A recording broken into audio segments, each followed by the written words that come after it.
Siempre hay una primera vez y en Texas, la energía eólica superó por primera vez a la generada con carbón. Esto según datos oficiales de la propia autoridad, lo superó por 1%. En lo que va del año, la eólica ha contribuido con el 22% del total de generación. Texas, además, es el mayor consumidor de carbón del país. Para estos fines es importante esta noticia. Hay transiciones más radicales, como la que pretende la ciudad de Berkeley, en California, que quiere convertirse en la primera en todo el país que prohíba la instalación de líneas de gas natural en nuevos hogares. La ordenanza con la que se promueve esta idea requiere que todas las viviendas unifamiliares y los pequeños apartamentos tengan infraestructura eléctrica. Y que sería un hito, sí. Pero esta idea no llega sin críticas, como la que ya escribió la editorial del Wall Street Journal, que califica la medida como una locura, cuando los pobres y las familias de grupos minoritarios van a tener que pagar más por su electricidad, porque dice las energías alternativas todavía están encareciendo el costo a los consumidores.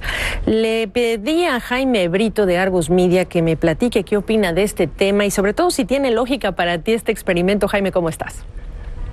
Hola, como siempre, muchísimas gracias por invitarme. Bueno, hay que verlo desde un contexto incluso histórico y logístico.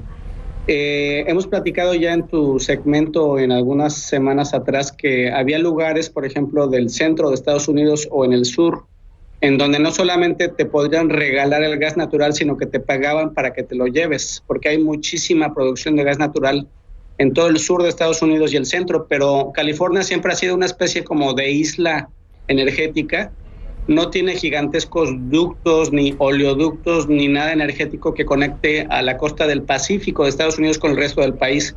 En este sentido, han tenido que ser demasiado independientes.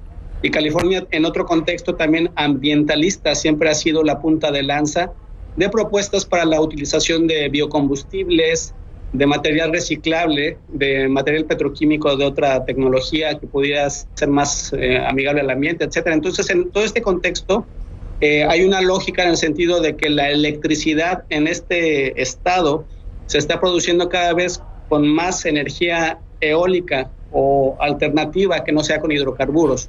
Y entonces se está justificando esta decisión en el sentido de que si hay bastante electricidad que se puede producir sin tocar los hidrocarburos, vamos a intentar que los nuevos desarrollos residenciales que vengan sean con el uso de electricidad, que pudiera incentivar el aumento en el consumo, la mayor demanda de electricidad, pero que se busca que tendría que ser a través de energía solar o eólica y no de hidrocarburos. Y en este sentido, a lo mejor no tendría mucha lógica una decisión como esta en Texas o en el resto de los Estados Unidos, pero en la costa de California muy probablemente tuviera una lógica más razonable. Y siempre California haciendo las cosas distinto que muchos lugares del resto de Estados Unidos, pero el punto es que como consecuencia efectivamente habrá quien no pueda costear altos precios o precios más altos de combustible, cuando ya hablamos de viviendas en ese lado del país que están, prácticamente lejos del presupuesto de muchas familias. Óyeme, hablando ahora sí de combustibles fósiles, hablemos de Estados Unidos, de la fracturación hidráulica que al parecer va viento en popa. Es un tema bastante impresionante que no deja de dar nuevas sorpresas y nuevas inversiones que fructifican y que salen a la luz. Ya llevamos hablando de fracturación hidráulica prácticamente desde el 2009. Sin embargo, fíjate que vienen tres grandes proyectos, tres grandes oleoductos dentro de prácticamente los siguientes 6 meses, que van a permitir mover una gran cantidad de crudo que se está produciendo en medio de Texas y Oklahoma, pero que no había podido salir a la costa para poder exportarse. Vienen prácticamente 2 millones de barriles por día de capacidad de tuberías, de oleoductos, que van a poder transportar todo este volumen que estaba encerrado hacia el puerto de Corpus Christi. Y como ahí prácticamente no hay mucha capacidad de refinación, hay algunas refinerías que pudieran consumir este crudo, pero la gran mayoría de ese volumen muy seguramente se va a exportar al mercado internacional. Estamos hablando de entre 1.5 y 1.8 millones de barriles por día que podrían salir de Estados Unidos a exportación a partir mínimo del mes de enero, y que casualmente dentro del contexto de las conversaciones de la OPEP es mucho mayor que lo que OPEP y Rusia acordaron recortar de producción.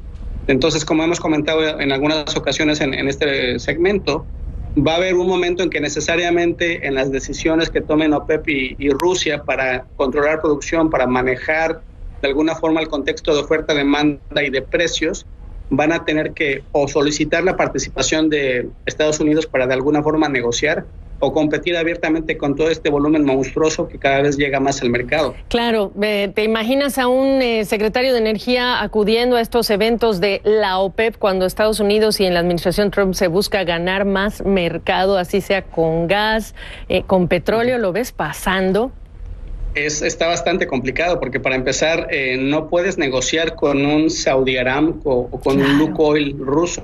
De Estados Unidos estamos hablando de decenas y decenas de empresas privadas, operadores, productores y exportadores. No puedes negociar con una sola entidad y no es una decisión gubernamental como puede ser en Saudi Aramco con Arabia Saudita. Entonces es una negociación desde ese punto de vista de hablar con tus contrapartes imposible de llevar a cabo, pero necesariamente la OPEP va a tener que reconocer y Rusia la importancia y el peso específico y la competencia que el crudo americano va a tener. Por ejemplo, en refinerías en Europa, hay varias refinerías incluso dentro de Europa misma como Suiza, que ya están importando mucho más crudo de los Estados Unidos que de otra parte del mundo, incluyendo de Mar del Norte.